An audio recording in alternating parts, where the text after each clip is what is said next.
an offering. Definite banging on it. That looks a bit spooky down there. I did. Hello?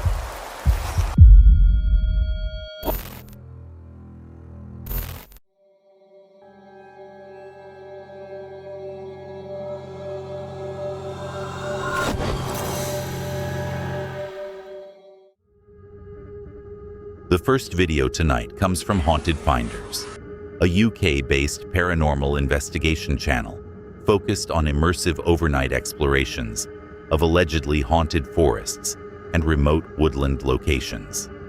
It is April 10th, 2026, in Bournewood, Lincolnshire, England, United Kingdom. Welcome to a new video where you find us in a massive dense forest. It's not long before it gets dark, roughly about 15-20 minutes. Now, we've never investigated this place before. It was recommended to us by one of you guys that watched the videos. We're in a place called Bournewood in Lincolnshire. This is a massive forest, dense forest. It was originally part of a much larger forest hundreds of years ago, and there are countless strange occurrences here. Now, when I was recommended this place, I did the first bit of research and found out about the haunting of a witch. There is an older lady who was named Nancy Rutt, but people refer to her as Nanny Rutt, who's said to haunt this forest. The investigation starts with limited time before darkness fully takes over. They enter the forest with roughly 15 to 20 minutes of daylight remaining, moving deeper while introducing the history tied to the area. Reports connected to the woodland are layered early: witchcraft folklore, shadow figures, screams, voices, and large animal sightings. That matters because expectation is established before the investigation begins. At first I thought it sounded like someone was walking up, and then there was sound like someone was whispering. Over there.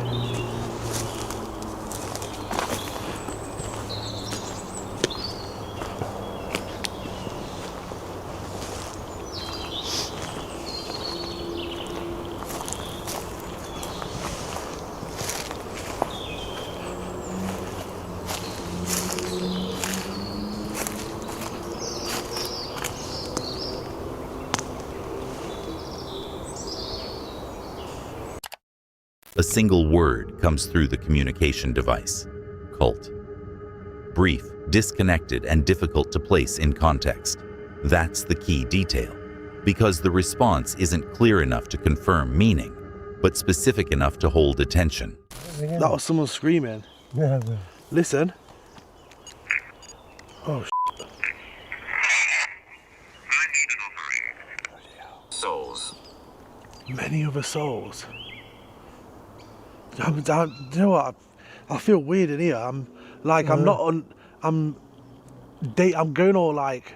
It's like I'm spacing out, and then I forget what I'm even doing. Feel like you're not Like here. I felt, yeah, like I didn't even know where I was then. Like I completely forgot that we were saying, what is it that you want often? And it said, Chaos. many other souls. Yeah. Chaos now. Hear that? Hear that? Did you hear that? I heard something, but I couldn't I make it wanted out. out. It's too deep.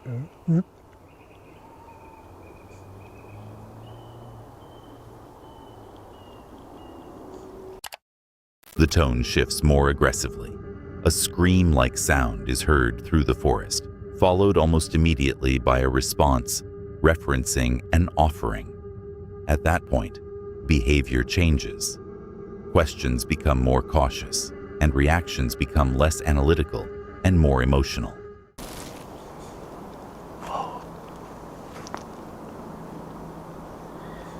Oh, oh, oh! I did not like that. So, well, where? That was somebody Keep it going. That was somebody breathing. That was somebody. Oh, keep it going. That was somebody breathing.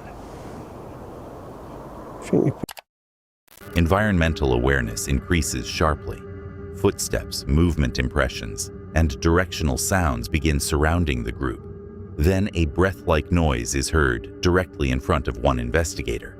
That's the closest point of perceived proximity so far, because the reactions stop being directed into the forest and become directed at the immediate space around them. Like that. My voice is heard.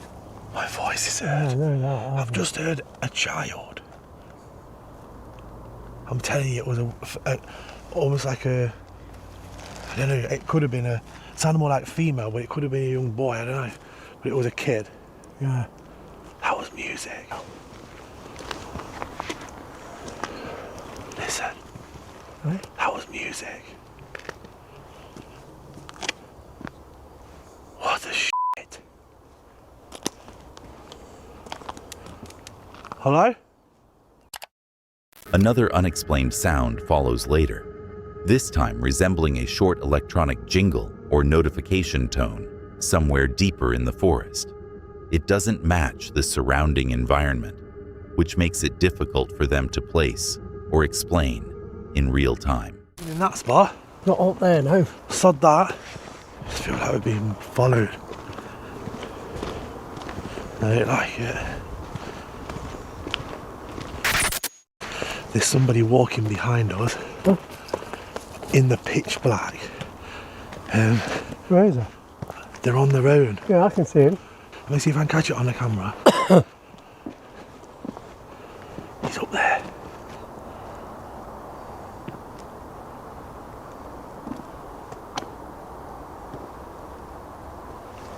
I can't see it on the camera. He's followed us all the way down that massive road. He's got no torch on.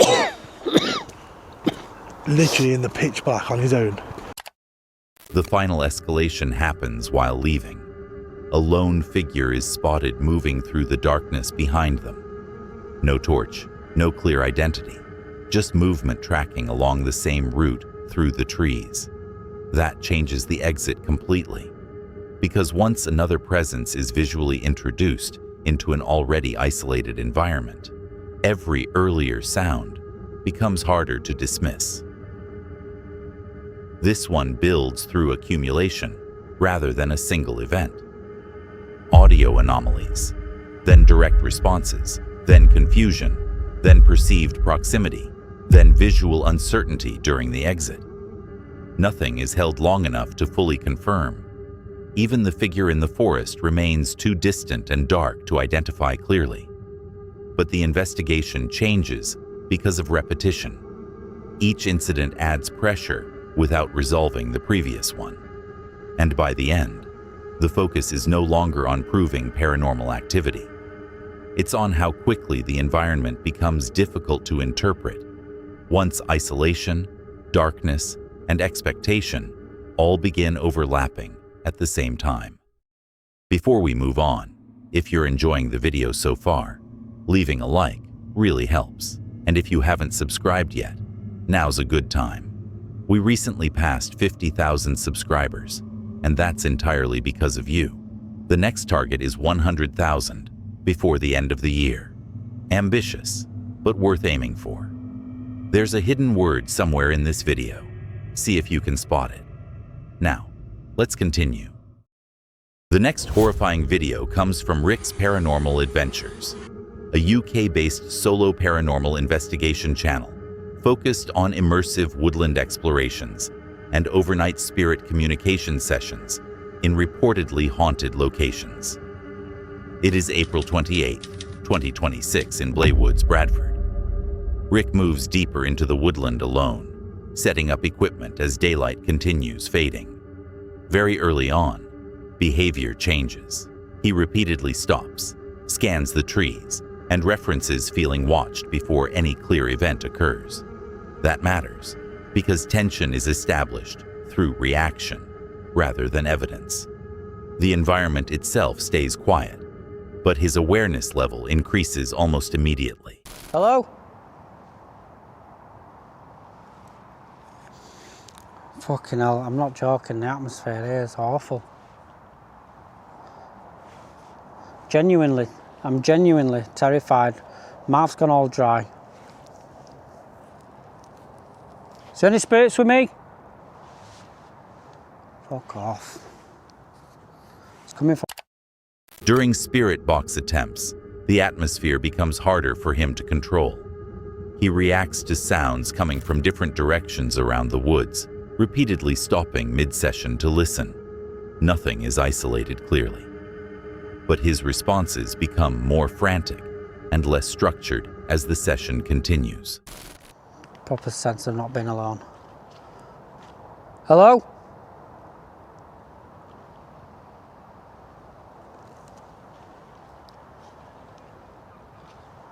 Spirits? Are you with me?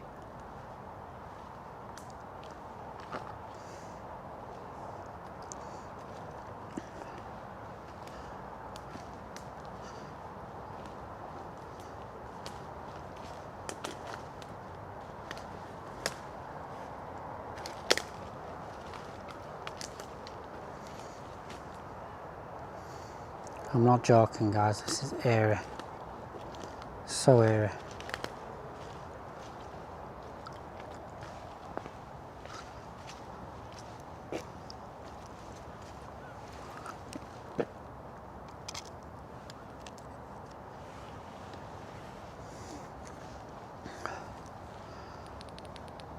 Spirits, come show yourself on this camera. Come show yourself to me. Come make your... Later, while reviewing EVP recordings, he notices a possible banging sound captured in the background. He immediately questions whether it came from the environment, equipment, or something nearby in the woods. That uncertainty becomes the important detail. Not the sound itself, but the inability to confidently place where it came from.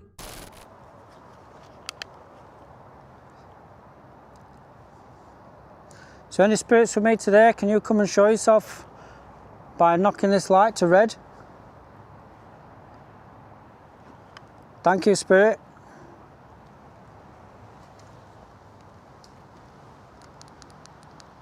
Let's have a bit of a walk around and see if we can pick anything up.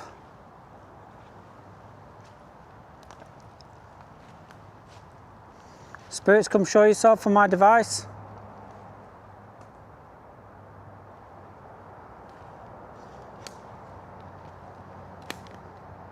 Thank you, spirit. Is that you? Can you knock it to red?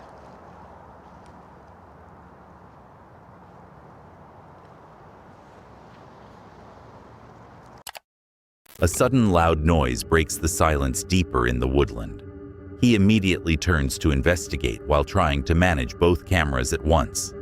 That creates disorganization, because the focus shifts from controlled investigation to trying to track an unknown sound source in darkness.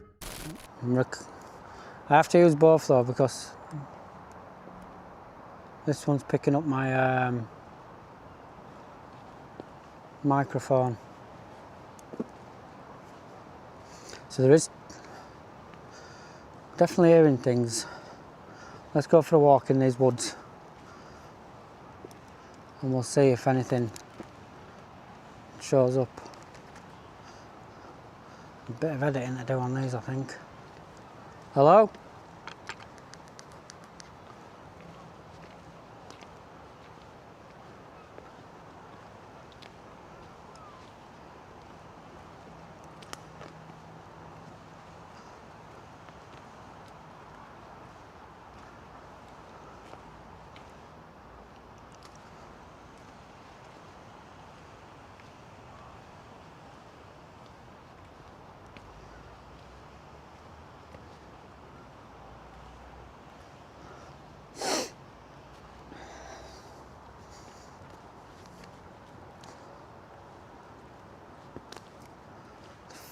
Me, man, what is going on?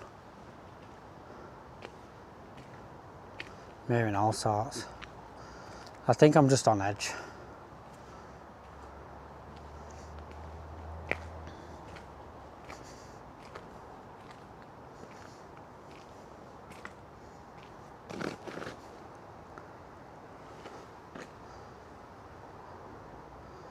Hi spirits, my name's Richard. Can you come and show yourself to me? Can you let your presence be known? Make a loud noise.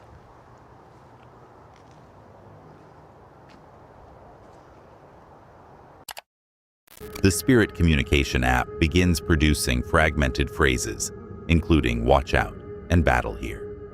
The responses are incomplete and open to interpretation, but Rick reacts strongly to the warning tone behind them. That increases tension again, not because the messages are confirmed, but because they reinforce the mindset already developing throughout the investigation. This one is driven more by escalation of behavior than clear paranormal evidence. Unease, then equipment interference, then directional sounds, then repeated reactions to movement and noise. Nothing is visually confirmed at any stage. Even the spirit box responses remain fragmented and subjective, but the structure holds because the interruptions keep increasing in frequency. And by the end, the investigation feels less like active communication and more like someone gradually losing confidence in the environment around them. The next chilling video comes from Dan Does Retro, a UK-based wild camping and paranormal investigation channel focused on overnight forest camps, spirit communication sessions, and real-time reactions to unexplained activity in remote locations. It is October 3rd, 2024 in Witchwood Forest, United Kingdom. Conditions are already working against them. Heavy rain, freezing temperatures, and low visibility keep the group confined to the tent for most of the night. That matters because the environment limits awareness outside the shelter. Down, I thought it'd be a perfect opportunity to talk about some of the history of Witchwood Forest. Witchwood Forest dates back to ancient times. It's meant to be one of the UK's most ancient woodlands. Now, if you go on Google and type in, most haunted forest in the world, chances are this one will pop up. I don't know how they scale these forests on the most haunted scale, but this is meant to be the most haunted one in the UK and the third most haunted forest in the world. 2 places behind Hibernian Forest that I've been to before. So Witchwood Forest was actually in the Doomsday Book, 1086 I think I remember it being, and it was named as the Royal Forest. So the reason why it's called the Royal. The spirit box session begins. They attempt communication with entities allegedly connected to the forest, including references to Amy. Early responses are fragmented and difficult to interpret. Some phrases appear loosely connected to local folklore, but nothing stays consistent long enough to confirm clear interaction. My road is yes, the worst.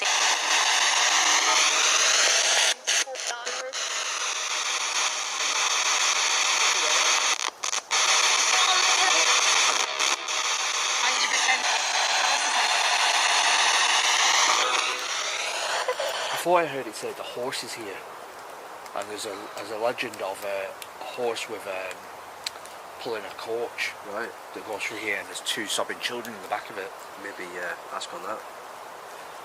Well, I struggle to see with the smoke. if there is anyone else here other than Amy, feel free to let yourselves know. You can hear the sound of galloping hooves, or if you want to make the sound through this, let me know. The investigation expands to other devices. A music box and additional equipment are positioned around camp while they encourage interaction. Small disturbances occur, but none repeat consistently enough to establish a clear pattern. The reactions stay cautious rather than definitive. I did. Hello? What was that? Any animals?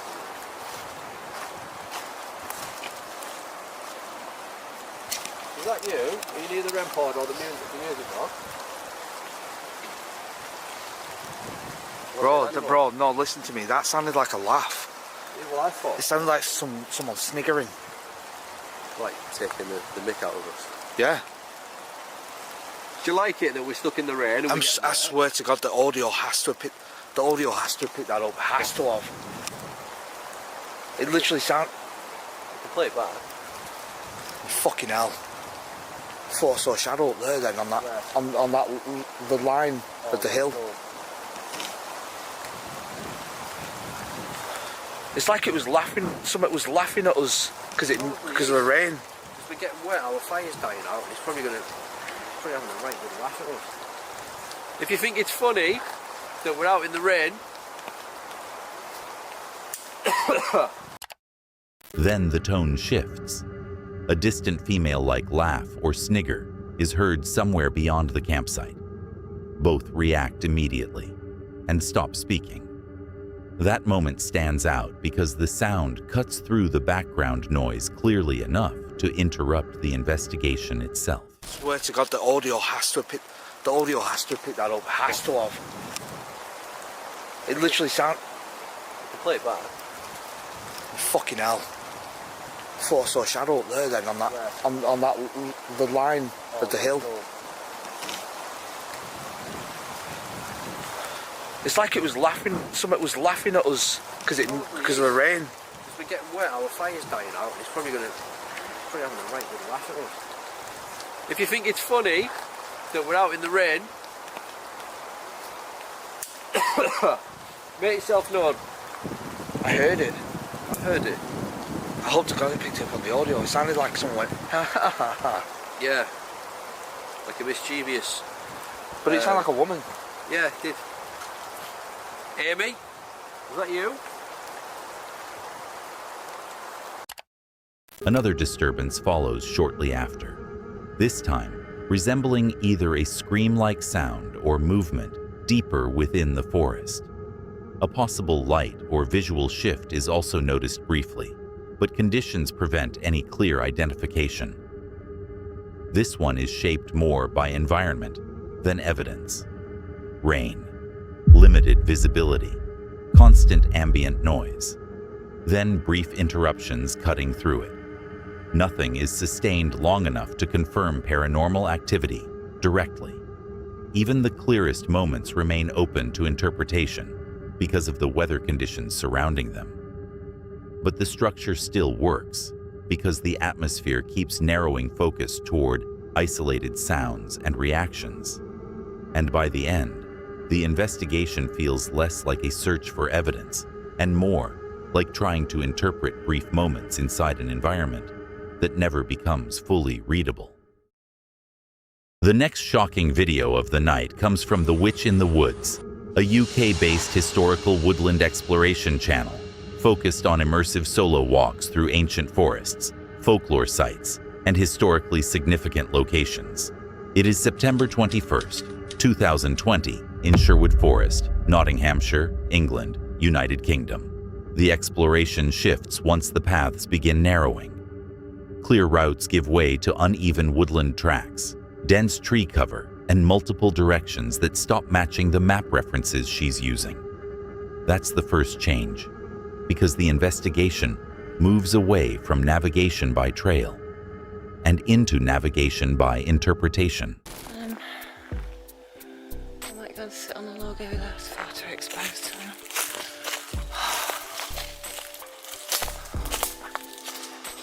Look, there's the log. Sit down, have a cup of tea. Or a drink of orange.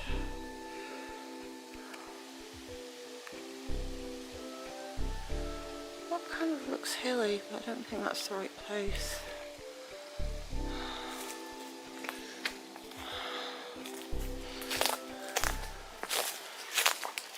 And there's a path there which wasn't on a map.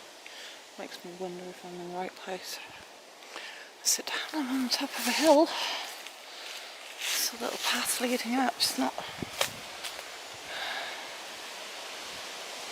in any way signposted. Makes me think. I wonder if... Reaching what may be Thinghow doesn't resolve that uncertainty. The area appears largely unmarked and visually unclear, making it difficult to confirm whether she has actually found the site she was searching for. The focus shifts from discovery to interpretation of the landscape itself. Like waving on the top, that's not really being on the ground a little while. It's weird, when I first arrived here, I felt that I wasn't welcome. But now that I'm here and I've given an offering, I feel that the spirit of place is here with me being here.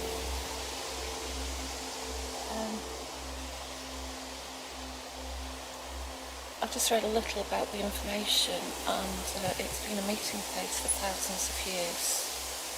In fact, all the paths in the forest lead to this hill.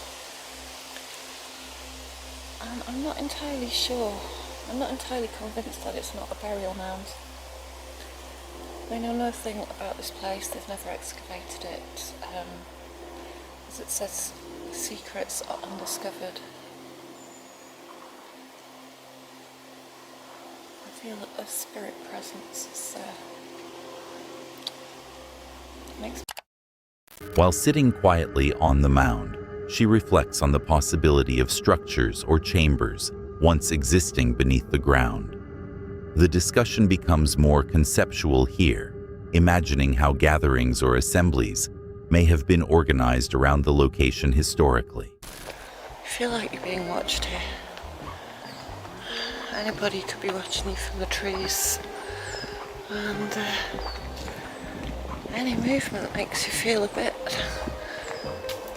wary. As I say, imagine bears and wolves in here.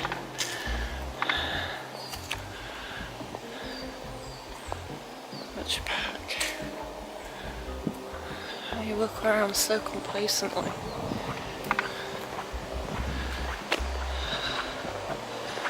Well, I'm nearly getting back to my car. And I say nearly. Not long now. So I think I've been here about 3 or 4 hours. And it's very easy to spend a lot of time here. The sun's going down, I'm getting the orange light. Of course, it's hard to tell, because you can't really see the sky. And it could be getting on for being 5 o'clock. It feels like it. I'm hungry. Again. So, leaving this ancient track behind, taking to the roads.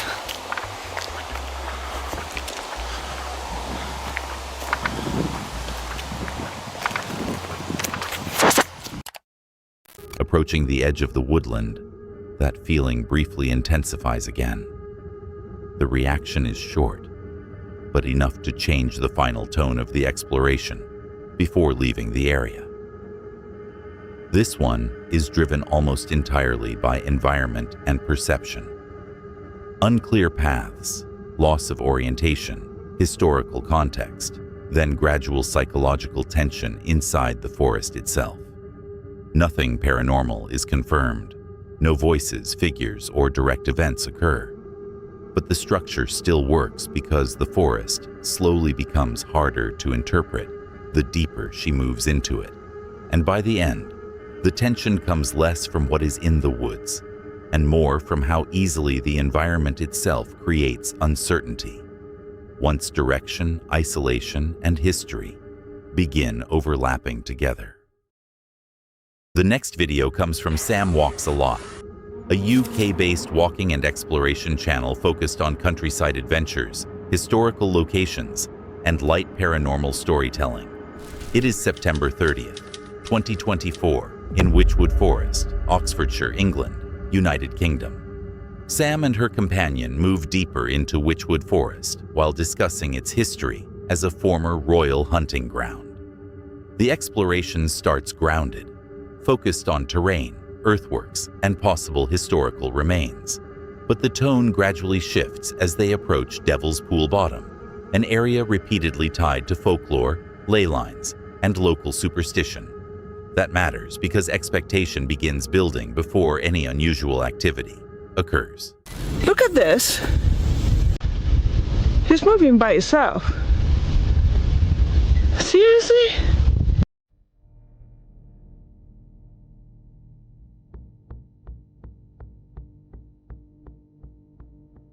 You just turned yourself on.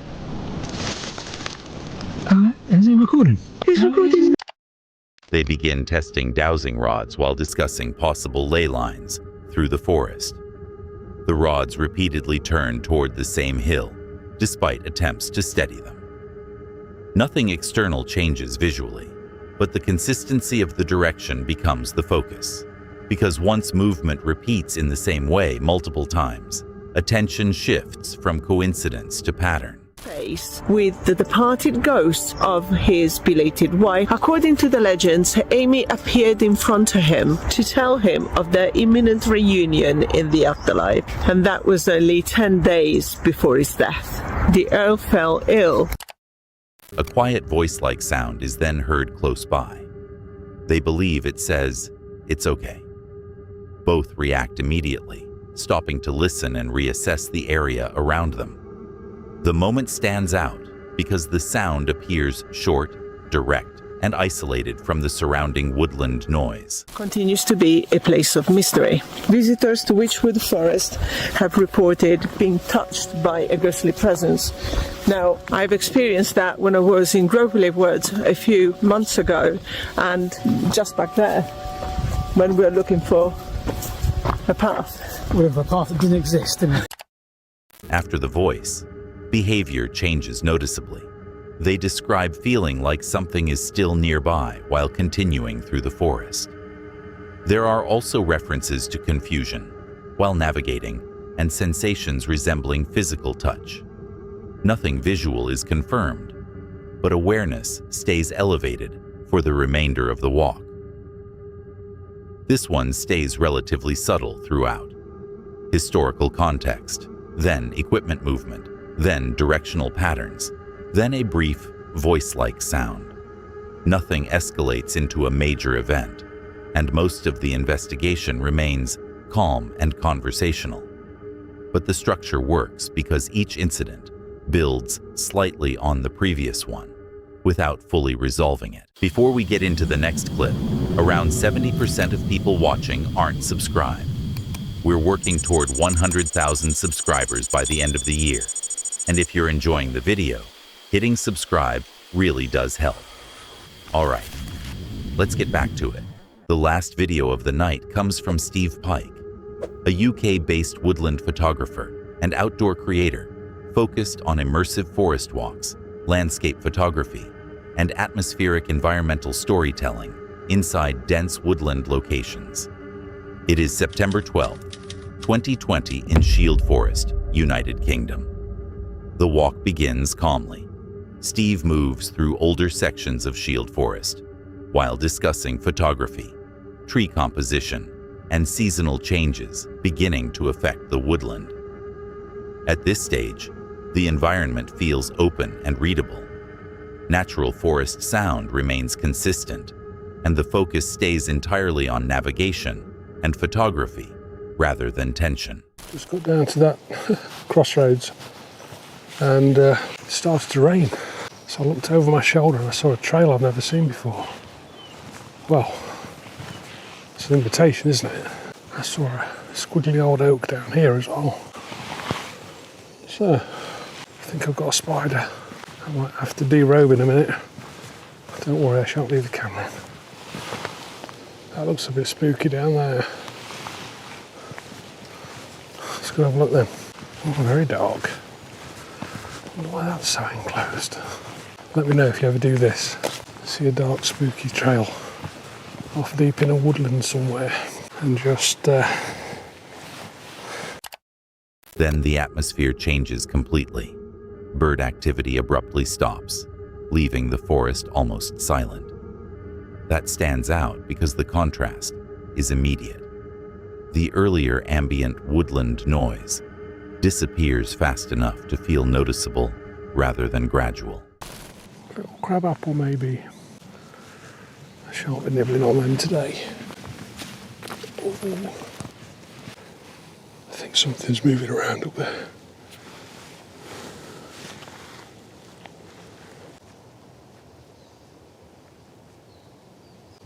I'm pretty sure there's something moving around in there. The wind's coming from behind me, so if it's deer, they'll smell me.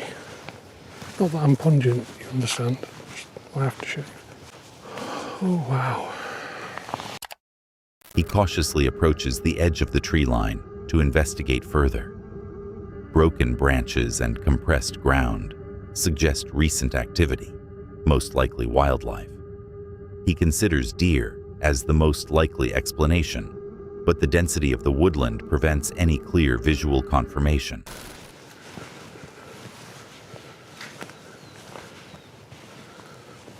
Oh wow. I didn't want to start lit.